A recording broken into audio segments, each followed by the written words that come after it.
ఆలోచనలతో నింపబడి ఏమైపోతున్నారు తెలుసా? సాతాను పడగ ఏ రీతిగా ఉంటుందో ఆ రీతిగా మార్చబడిపోతున్నారు.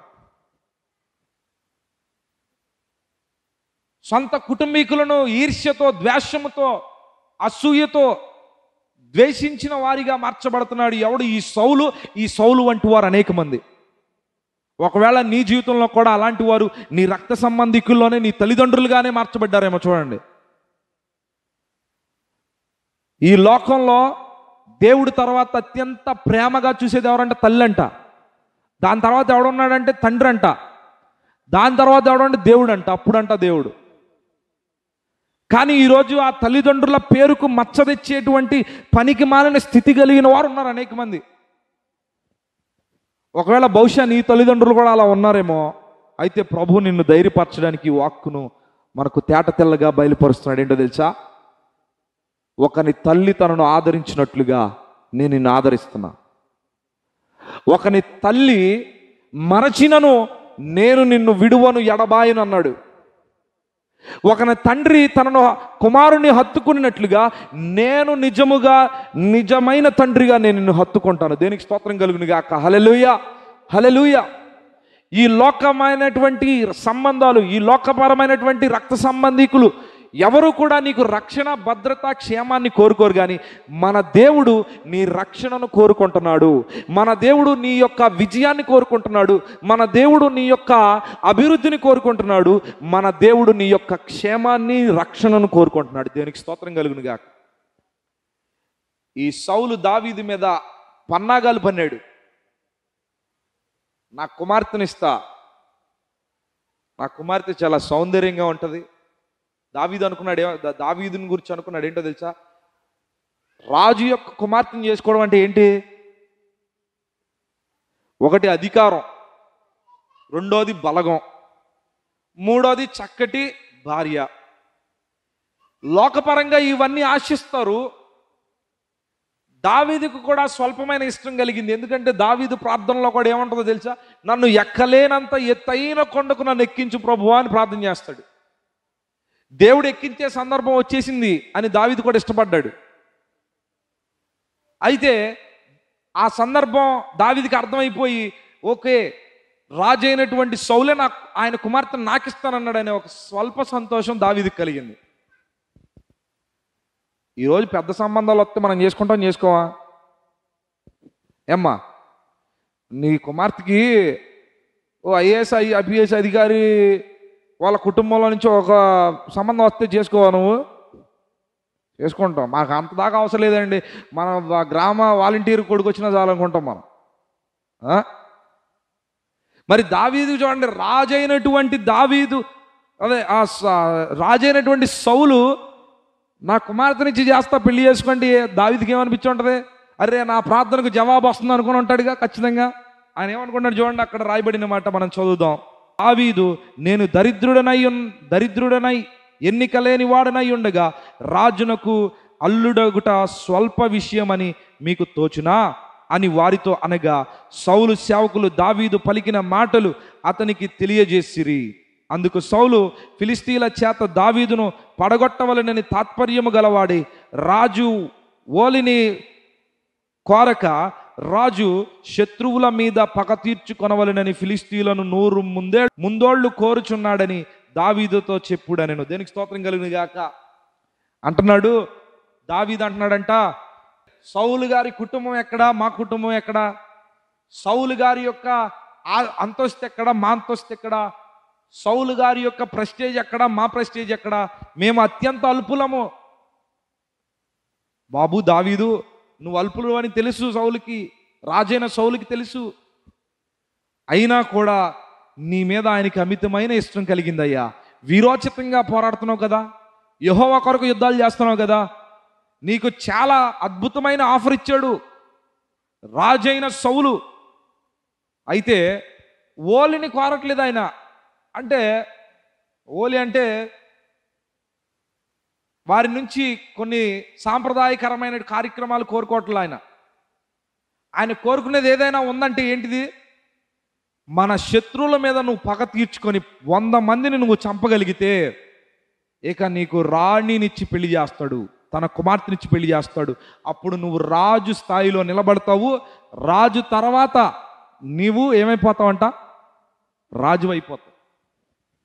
చూడండి, మన దావీదు పక్షమున యెహోవా ఉండగా దేవుని చేత అభిషేకించబడ్డ దావీదును బట్టి అందరూ ఇష్టపడుతున్నారండి. అందరూ ఇష్టపడుతున్నారు. మొదటిగా ఎవరు ఇష్టపడ్డారు? ప్రజలు ఇష్టపడ్డారు. అంటే మొదటిగా దేవుడు ఇష్టపడ్డాడు. రెండవది ఎవరు ఇష్టపడ్డాడు? దేశం అంతా ఇష్టపడింది. ఎందుకు? గొలియాతును చంపినందుకు. గొలియాతును చంపినందుకు దేశమంతా పొగడ్తలతో నింపేస్తా ఉన్నాడు. చెప్పాలంటే శత్రువైనటువంటి ఈ సౌలు కుటుంబంలో నుంచి ప్రేమించే వారిని దావీదుకు ఏర్పరిచాడు. దేనికి స్తోత్రం కలుగును గాక. హల్లెలూయా. శత్రువైనటువంటి ఈ సౌలు అతని కుమారుడైనటువంటి యోనాతాను బహుప్రియుడిగా ప్రేమించి నిబంధన చేసుకున్నాడు. ఎంత గొప్ప విషయం చూడండి. ఈయన ఎవరో? సౌలు అంటే దావీదును బట్టి ఏమైపోయాడు? శత్రువు అయిపోయాడు. కానీ ఇదే కుటుంబంలో నుంచి దావీదును ప్రాణంగా ప్రేమించడానికి ఎవరు నిలబెట్టాడు? యోనాతాను నిలబెట్టాడు. దేవుడు దేనికి స్తోత్రం కలుగును గాక. సౌలేమో తన ప్రాణం తీయాలనుకుంటుంటే యోనాతానేమో తన ప్రాణాన్ని పెట్టైనా దావీదును కాపాడాలనుకున్నాడు. దేనికి స్తోత్రం కలుగును గాక. హల్లెలూయా, హల్లెలూయా. అలాగే సౌలు తన ప్రాణం తీయాలనుకుంటే కుమారుడైనటువంటి యోనాతాను ప్రాణం పెట్టి రక్షించాలనుకున్నాడు. అలాగే తన కుమార్తె అయినటువంటి మీకాలు కూడా ఏమంటుందో తెలుసా? ప్రేమించిందంట. ఒకానొక సమయంలో దావీదుకి సహాయం చేస్తుంది మీకాలు. సౌలు యుద్ధం నీ మీద తిరుగుబాటు చేస్తున్నాడు, వెళ్ళిపో. చూడండి, మనలను శత్రువులుగా భావించి మన చావును కోరుకునే కుటుంబంలో నుంచి మనల్ని ప్రేమించేవారు లేపబడుదురుగాక యేసునామమున. హల్లెలూయా. మన శత్రువు మధ్యలో నుంచి, వారి కుటుంబాల మధ్యలో నుంచి మనలను ప్రేమించేవారు నడిపించబడుదురుగాక యేసునామమున. హల్లెలూయా. ఈ దావీదు శత్రువుగా మార్చబడ్డాడు సౌలుకి, కానీ వారి కుటుంబంలోనే అతను ప్రేమించే వాళ్ళు వచ్చారు. సౌలు అనుకుంటున్నాడు నా కుమార్తె నా మాట వింటుందని, యోనాతాను నా కుమారుడు నా మాట వింటాడని. నాకు శత్రువు అంటే నా కుమారుడికి నా పిల్లలకి శత్రువులే, ఖచ్చితంగా నాకు సహాయం చేస్తారు అనుకున్నాడు. ఎవరో? సౌలు. కానీ అతని యొక్క రాజు యొక్క ఆలోచనలన్నీ తారుమారు చేస్తున్నాడు దేవుడు. దేనికి స్తోత్రం కలుగును గాక. హల్లెలూయా. సౌలు ఎన్ని పన్నాగాలు పనినా, ఎన్ని కుట్రలు వేసినా కూడా దేవుడు దావీదుకు తోడుగానే ఉన్నాడంట. ఇప్పుడు ఇక్కడ ఏమంటున్నాడు తెలిసేనా? నీ నుంచి మాకేం వద్దయ్యా నా కుమార్తెను చేసుకోవడానికి. ఒక క్వాలిఫికేషన్ ఏంటో తెలుసా? అది నువ్వు గొలియాతుని చంపావు, ఓకే. బలాఢ్యుడు సింహాన్ని చంపావు, ఓకే. తోడేల్ని చంపావు. అయితే నీకు ఒక బంపర్ ఆఫర్ ఏంటో తెలుసా? 100 మందిని ఫిలిస్తీయులను పగ తీర్చుకుంటే, వాళ్ళని హతమార్చి తీసుకొస్తే, వాళ్ళ డెడ్ బాడీస్ని నువ్వు తీసుకొస్తే నువ్వేం చేస్తావు తెలుసా? నా యొక్క రాజ్యమునకు అల్లుడుగా మార్చబడతావు అని అన్నాడు. అంటే కొంచెం ఎక్కడో తెలియని లోపల ఆశ కలిగి ఉన్నాడు. తన కుమార్తెకు భర్తగా అవుతాడన్న దానికన్నా శత్రువులైనటువంటి దేవునికి విరోధులైనటువంటి వారి మీద పగ తీర్చుకోవడానికి మరుమాట మాట్లాడకుండా యుద్ధానికి వెళ్ళాడు. దేనికి స్తోత్రం కలుగును గాక. హల్లెలూయా. దేవునికి అవిధేయులైనటువంటి, దేవుణ్ణి తిరస్కరించినటువంటి ప్రజల మధ్యలోనికి వెళ్ళి శత్రువులైన ఎవరిని? ఫిలిస్తీయులను చంపడానికి వెళ్ళాడు. అయితే దావీదును పంపించడానికి గల కారణం ఏంటో తెలుసా? చచ్చిపోతాడు ఆ యుద్ధంలో అని. అర్థమవుతుందా మీకు? దావీదును పంపించడానికి గల కారణం ఏంటో తెలుసా? ఆ యుద్ధంలో ఖచ్చితంగా దావీదు చచ్చిపోతాడు. ఎందుకో తెలుసా? ఆయన అడిగిన కోరిక అలాంటిది. ఏమంటే ఒక మనిషి మహా అయితే 2 3 లేకపోతే 10 మందినో యుద్ధం చేయగలుగుతాడు. 10 మందిని ఒక్కడే, కొంచెం శక్తి కలిగిన వాడు శూరుడు కాబట్టి ఒకడు చేయగలుగుతాడు 10 మందిని. మహా అయితే 20 మందికి సమాధానం చెప్పగలుగుతారు. అయితే ఆ సౌలుకి ఈ విషయం తెలుసు. ఒక మనిషి మహా అయితే 20 మందిని కొట్టగలడేమో. నేను ఇచ్చిన టాస్క్ ఎంతో తెలుసా? 100 మందిని చంపమని ఇచ్చా. ఆడి వల్ల కాదు, ఈ రకంగా అయినా ఆడు చచ్చిపోతాడు చూడండి అనుకున్నాడు. అర్థమైందా? ఒక మనిషి ఎంతమంది సమాధానం చెప్పగలడో చెప్పాలా. బలాఢ్యుడైతే బహుశూరుడైతే ఎంతమందికి? 50 అని చెప్పాను నేను. 20 మందికి సమాధానం చెప్పగలడు. మీరు ఎంతమంది సమాధానం చెబుతారు? ఒక్కొక్కళ్ళు 100 మంది చెబుతారు. మీరైతే చెబుతారంటారా? అలాంటి వాళ్ళు ఉంటారు కొంతమంది. రండి 100 మందికి ఒకే సమాధానం చెబుతా అంటారు కొంతమంది ఆడోళ్ళు. ఆ నోరు ఆగదో, ఉదయం మొదలైతే సాయంత్రం దాకా వాగుతూనే ఉంటారు. ఆ యుద్ధం కాదు ఇక్కడ. ఈ యుద్ధం ఏంటో తెలుసా?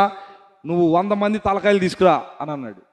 ఏమండి, ఒక చిన్న పిల్లోడు బాలుడు 100 మందిని ఎలా చంపగలుగుతాడండి? ఈయన ఇచ్చిన టాస్క్ చూడండి ఎలాంటి పరీక్ష పెట్టాడు. సౌలు యొక్క యుద్ధ కవచాలు ధరించుకొని గొలియాతును చంపడానికి వెళ్తే ఇతను సైజును బట్టి ఏమైపోయినాయి? అవన్నీ లూజ్ అయిపోయినాయి. సౌలు ఆయుధాలు అతనికి పట్టలేదు. ఇంకా చెప్పాలంటే కత్తిని మోయడానికి కూడా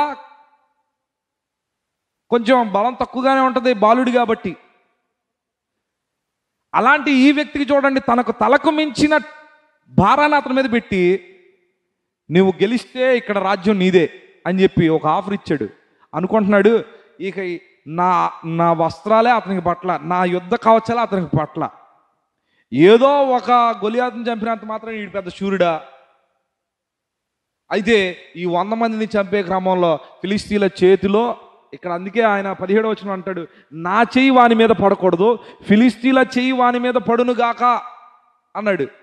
నా చెయ్యి అతని మీద పడకూడదు, డైరెక్ట్గా నేను చంపకూడదు, కానీ ఏమవ్వాలంట?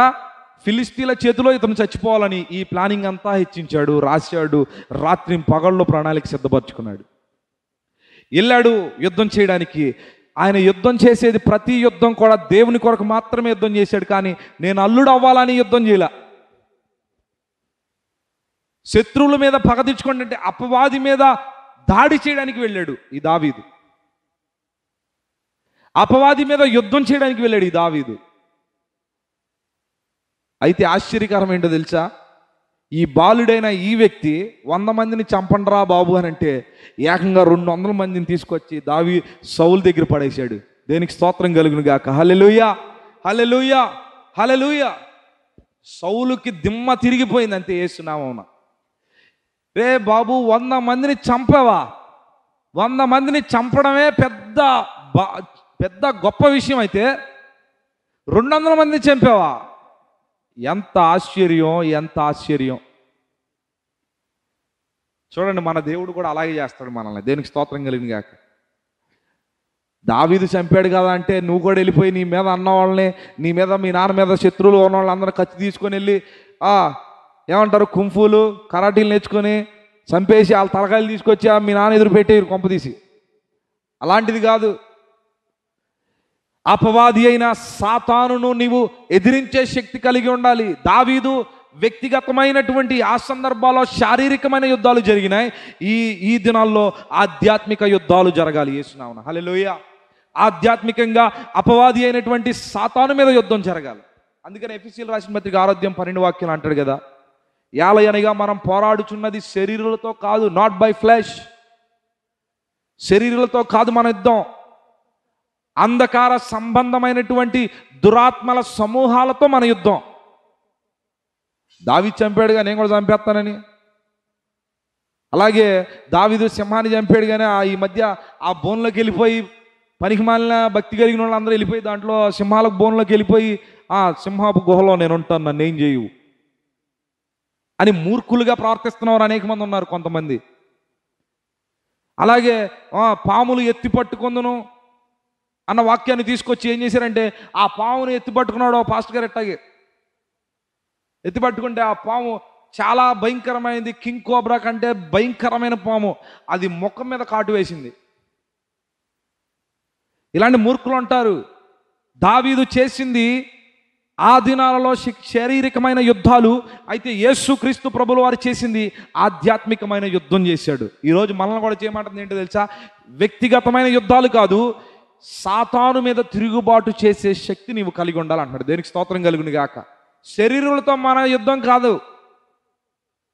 మన యుద్ధం ఎవరితో చెప్పాలి? అపవాది అయిన సంబంధికులైన దురాత్మల సమూహాలతో మన యుద్ధం. ఈరోజు దావీదుని హతమార్చమని చెబితే, దావీదు 100 మందిని హతమార్చితే 100 మందిని హతమార్చమని చెబితే ఈ దావీదు 200 మందిని హతమార్చాడంట. దేవునికి స్తోత్రం కలుగును గాక. దావీదు ఏది చేసినా ఆయనకు దేవుడు తోడుగా ఉన్నాడండి. చదవండి ఆ మాట. 27వ వచనం నేను చదువు చూడండి.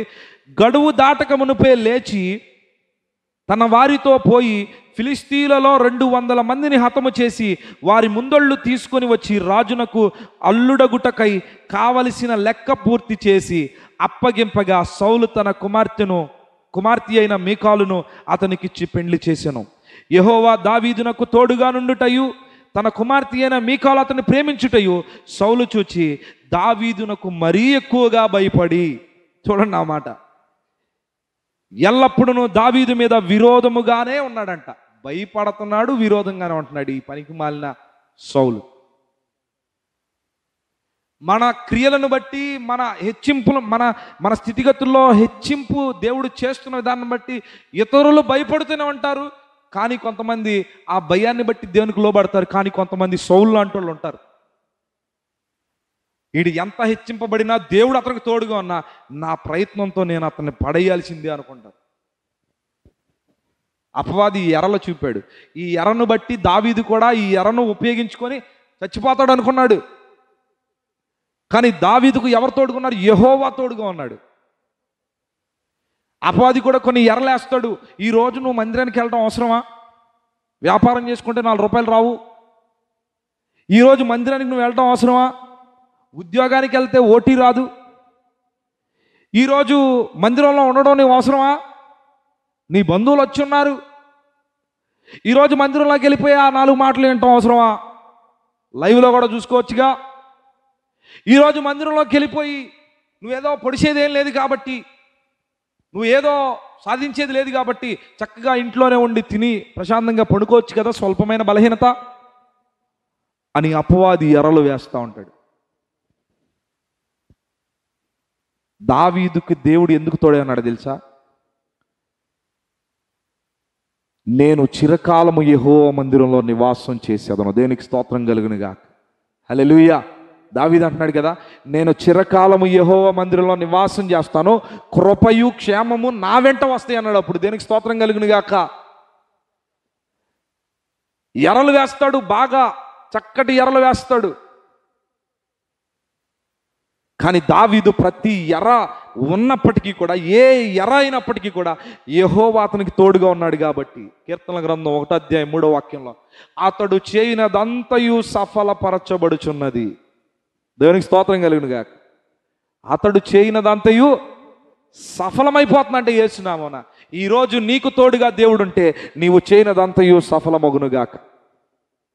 ఈరోజు దేవుడు నీకు దావీదుకు తోడైనట్లుగా నీకు నాకు తోడుగా ఉంటే మనము అపవాది ఎరలను లక్ష్య పెట్టక యెహోవా తట్టుకు తిరగబడుదుము గాక యేసునామమున. ఈరోజు దేవుడు చెప్తా ఉన్నాడు కదా, ఆ యెహోవా ఎవరికి తోడుగున్నాడంట? దావీదుకు తోడుగా ఉన్నాడని శత్రువు గమనించాడు.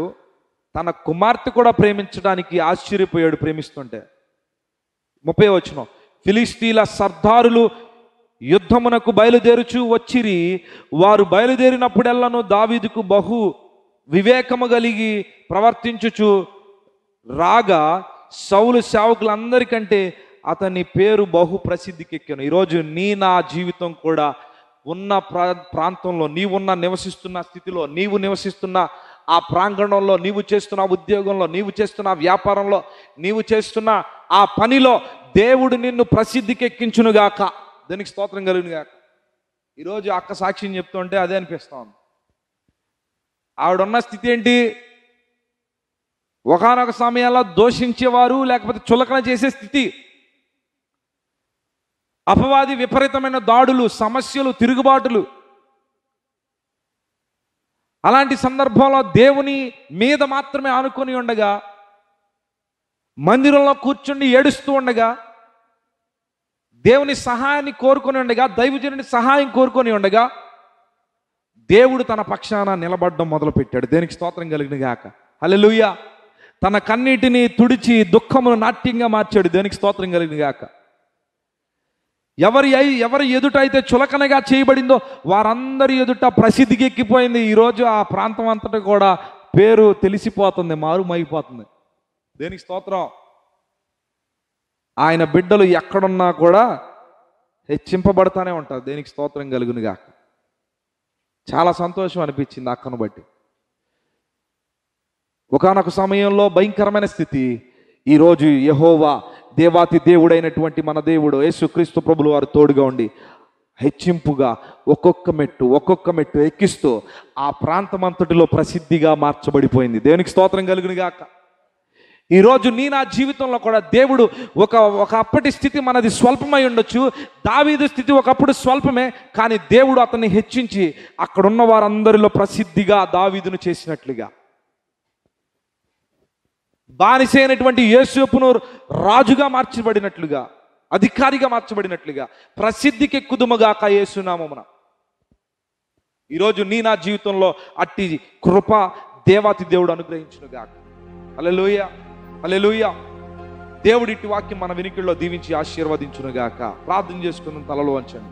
పరిశుద్ధుడా, మహోన్నతుడా, జీవాధిపతి, సర్వోన్నతుడా, మీ ఘనమైన శ్రేష్టమైన నామానికి వందనాలు తండ్రి.